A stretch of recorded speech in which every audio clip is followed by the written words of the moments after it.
I was invited to play a song at the funeral of my good friend's mother. But the challenging part for me was that the invitation was from her. While she still talked and hugged her children and her children's children, and still walked alongside her love of over 40 years, her husband.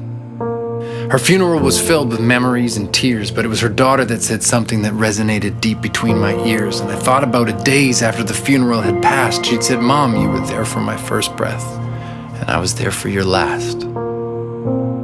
Breath. It's the most addictive, intoxicating thing on the planet, but it's not like we take every in and out and plan it. It just happens. Until one day, vanished. We can live without food for a couple of weeks, without water for a couple of days, but breath, minutes at best. At least that's what the internet says. But what if breath is more than inhales? Are we being naive when we ignore the details? He took my breath away. I was drowning in love. Her breath got faster. You hearing this stuff? When a newborn arrives, there's a pause around the earth as we anticipate the first of their firsts. And when they take that first breath, you know what we do? We let go of the breath we were holding on to. Relief. And when our children get older, they're bound to get hurt. The playground's the place where they fall in the dirt or trip and take skin off those innocent knees. And when they're crying so hard, we scoop them up and say, "Breathe." A nice deep breath. The tears start to fade. A nice deep breath, the pain goes away.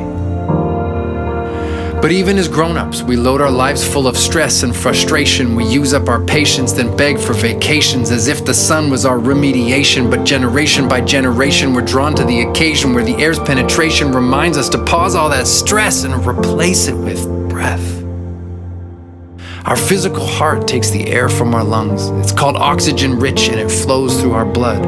So biologically, breath works to keep us alive, but there's not much point in living if our soul doesn't thrive. And maybe there's chaos around every turn, and the idea of simply just watching it burn sounds better than asking what you're supposed to learn. But oddly enough, what I know about fire is it needs the same thing you and I both require. And if it wasn't so important, not just to keep us alive, keep us grounded, keep us present, and help heal our mind, then why is the first thing we take and the last thing we leave behind breath?